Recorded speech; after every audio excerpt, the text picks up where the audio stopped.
On a cold night in 1988, a rural Groton farmhouse became the scene of a violent, inexplicable act. 77-year-old Sylvia Grey was found beaten to death inside her home. No forced entry noted in early reports, no clear motive, and no arrest.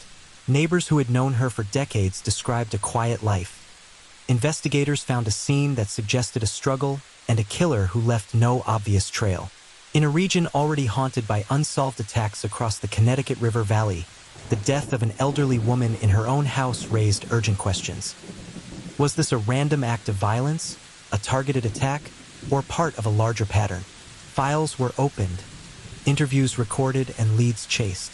Years later, the case sits in cold case files, a single name on a long list of victims whose deaths demand answers.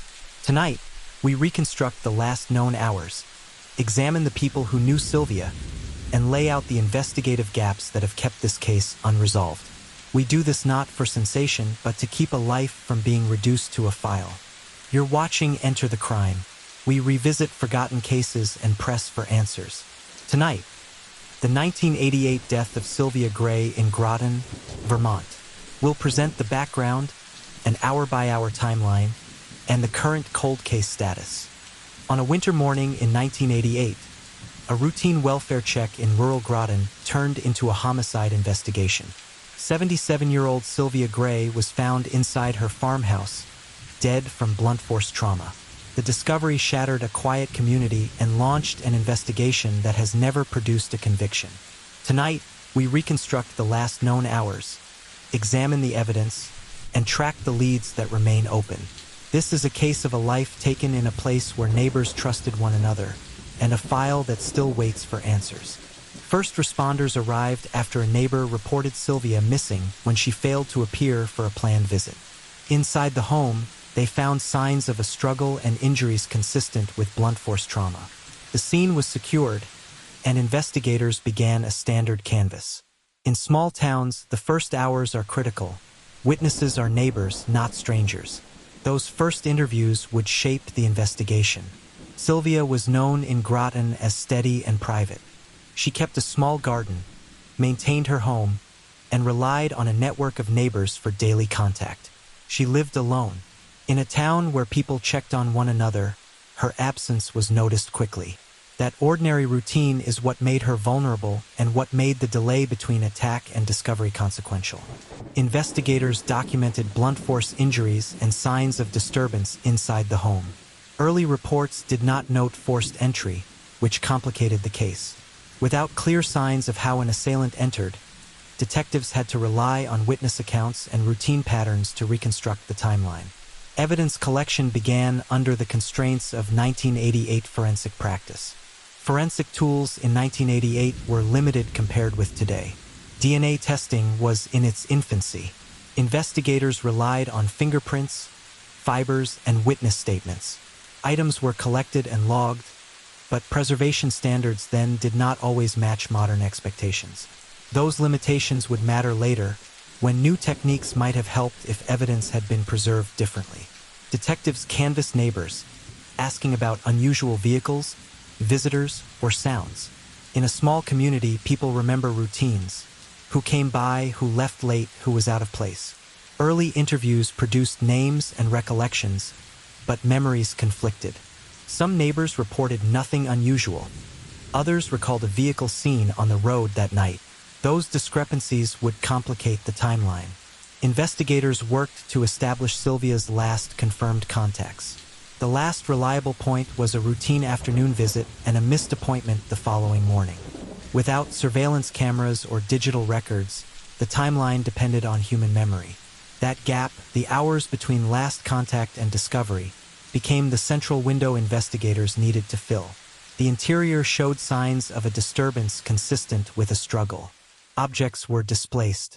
Blood evidence was noted by investigators, and the medical examiner later confirmed blunt force trauma as the cause of death. The presence of a struggle suggested resistance, which raised questions about motive and opportunity. Detectives considered several motives: robbery, a targeted attack, or a random act of violence.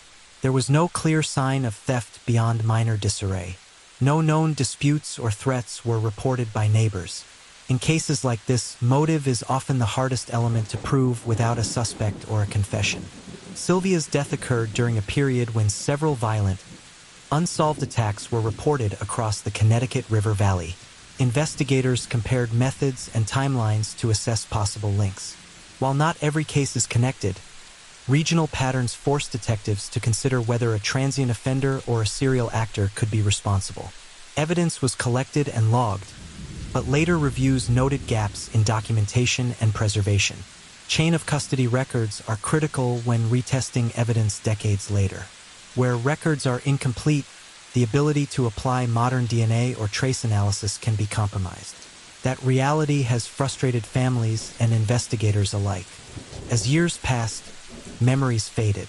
Witnesses who were clear at the time later offered conflicting accounts. Cognitive science shows that memory is malleable. In cold cases, that malleability complicates re-interviews.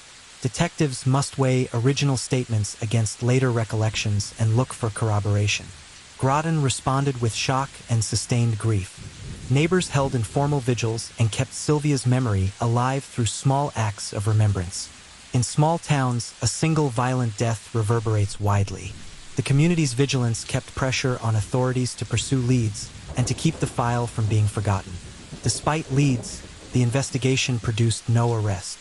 Suspects were interviewed and cleared, tips were followed and exhausted, and physical evidence did not yield a match. Investigators faced the reality that without a new lead or preserved DNA, the case could remain unsolved. That outcome is a common, painful truth in many cold cases.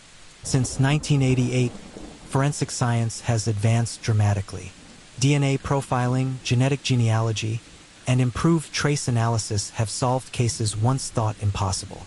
For Sylvia's case, the potential for retesting depends on preserved evidence and clear documentation. Where those conditions exist, cold case units can sometimes generate new leads decades later. A modern cold case review would start by inventorying preserved evidence, verifying the chain of custody, and retesting biological samples where possible. Investigators would re-interview witnesses using cognitive interview techniques and cross-reference regional databases for similar crimes. Public appeals and media attention can also prompt new witnesses to come forward. For Sylvia's family, the absence of answers is a daily burden.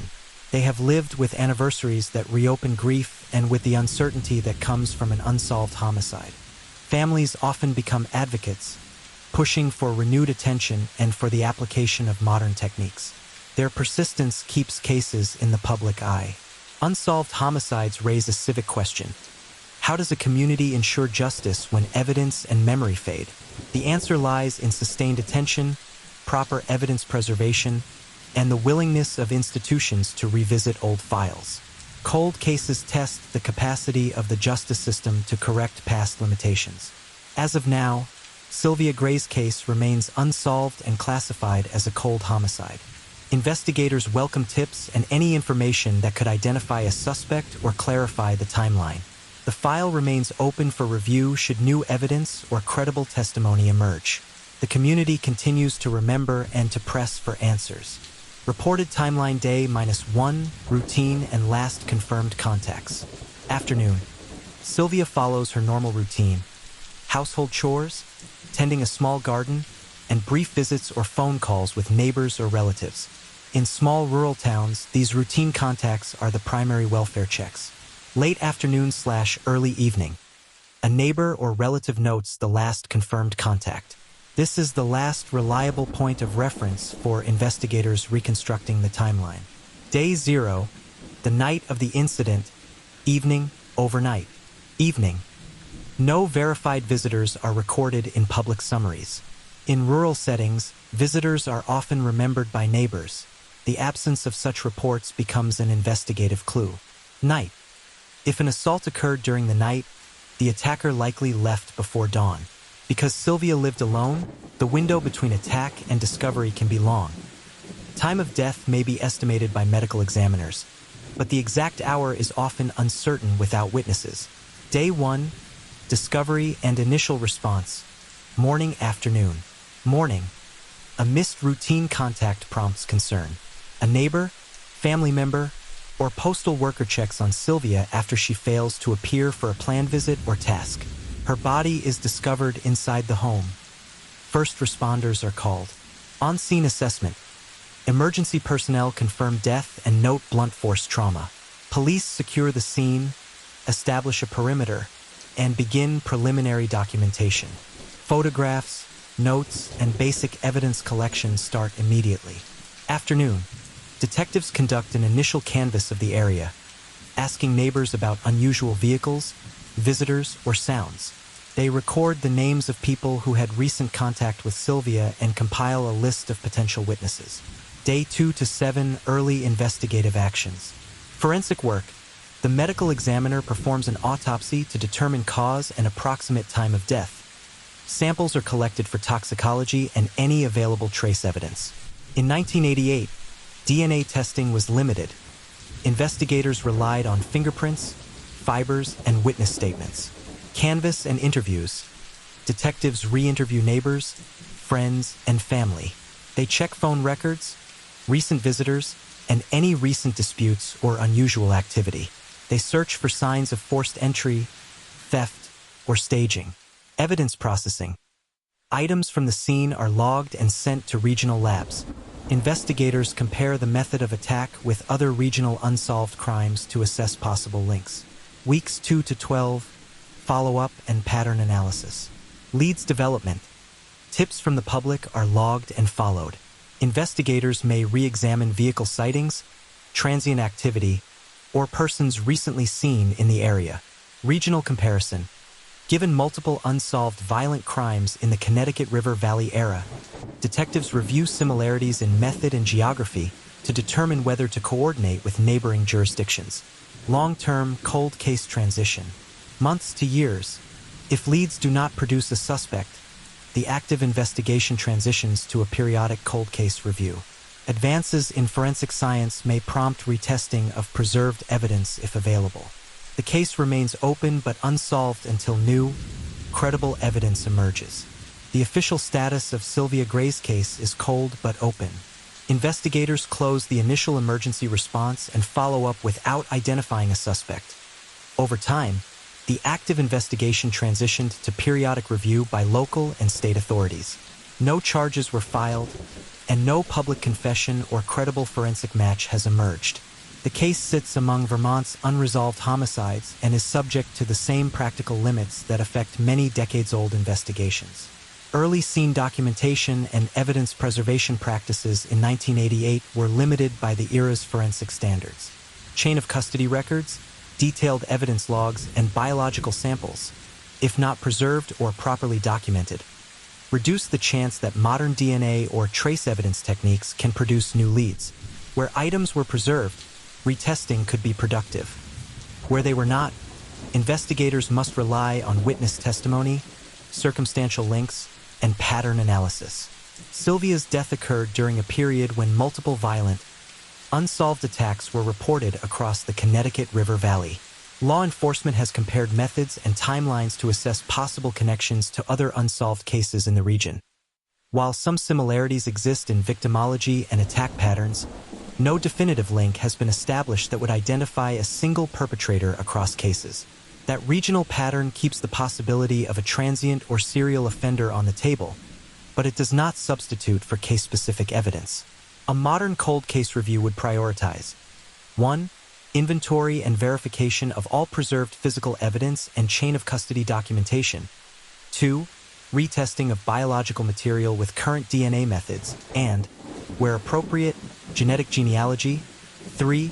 Systematic re-interviewing of witnesses using cognitive interview techniques to reduce memory bias. 4. Cross-jurisdictional data checks for similar MO, vehicle sightings, or suspect descriptions. And 5. Renewed public appeals timed with media coverage to prompt new tips. Each step depends on the existence and integrity of original evidence and records. Even with modern tools, cold cases often hinge on a single preserved item or a new witness willing to speak. Degraded evidence, deceased witnesses, and incomplete records make definitive resolution uncertain. That said, advances in forensic science have solved cases once thought impossible. The possibility of progress exists, but it is not guaranteed. Beyond legal closure, the case leaves a community and a family without answers. The civic obligation is twofold: preserve what remains of the record and keep public attention alive enough to encourage new information. For Sylvia Grey, that means the file remains open, investigators remain receptive to credible tips, and the community continues to remember. If you have information, contact the Vermont State Police Cold Case Unit. We close by honoring Sylvia Grey, a neighbor, a relative, a life taken too soon. Her death left a town changed and a family waiting. If you have information that could help, contact the Vermont State Police Cold Case Unit. Keep her name in the light. Subscribe for more cases the news forgot. Turn on notifications so you don't miss updates if new information emerges. Share this episode respectfully. A single memory or a single tip can reopen a case and bring answers. Subscribe for more cases the news forgot.